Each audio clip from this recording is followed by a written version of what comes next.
de contrôle, ça c'est vraiment tout au tout. Donc le centre de contrôle c'est ça. Le centre de contrôle c'est ça donc. Et donc ça permet de gérer le son et tout ça, donc c'est le truc que je vous ai montré la dernière fois.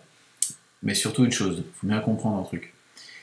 Si maintenant vous dites sur l'écran verrouillé, ça c'est très bien parce que si maintenant vous écoutez de la musique et vous voulez écrire, vous voulez lancer des playlists et ainsi de suite et changer de titre, voilà. Mais si vous êtes dans les applications, ça dépend. Parce que si maintenant vous êtes dans des applications qui sont plein écran, exemple, frappant c'est un jeu, vous lancez ce truc qui va se lancer et tout de suite le jeu va se mettre en pause. Donc si maintenant exemple, vous êtes sur une partie en ligne ou même sur une partie toute simple, le jeu va se mettre tout de suite en pause, puisque en fait le centre de notification, si maintenant vous décidez de supprimer le wifi, il n'y a plus de partie en ligne. Si vous décidez de lancer vite l'appareil photo pour une raison inconnue, et ainsi de suite, tout se met en pause.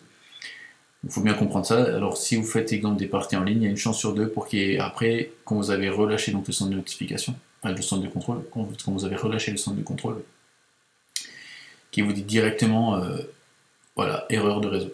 Et après il faut vous reconnecter, donc vous avez perdu le fil de la partie, vos scores et ainsi de suite.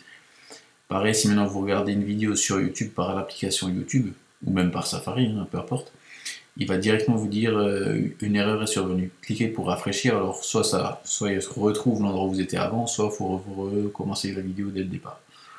C'est assez récurrent, donc moi je le mets parce qu'il y a certaines applications, ça influe absolument pas du tout sur le fonctionnement. Par exemple Facebook, sur l'application Facebook, vous pouvez le faire tourner. Il faut comprendre que si vous l'affichez sur l'écran verrouillé, si maintenant exemple vous voulez mettre de la musique et vous voulez être tranquille, vous voulez que personne puisse couper le son que vous avez mis, ainsi de suite, et bien vous enlevez cette chose-là, donc je vais vous montrer. On fait ça, pouf, donc on ne le met plus, on la déverrouille, et il n'y a plus de centre de notification. Mais par contre, il n'y a plus de centre de contrôle.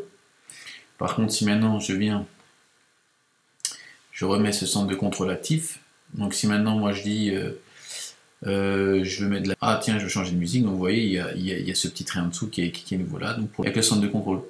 Donc comme ça vous pouvez être tranquille par rapport à ça. Maintenant, ça dépend ce que vous faites. C'est à vous de choisir, moi je le mets. Personnellement, ça me permet de, comme dit, moi j'écoute beaucoup de musique avec ma tablette et avec mon téléphone, donc j'ai vraiment l'habitude de venir sur l'écran verrouillé et de dire oui, alors moi, je décide de changer de playlist ou je change de titre, ça m'évite de déverrouiller forcément ma tablette et ainsi de suite, et ça me permet d'être quand même tranquille.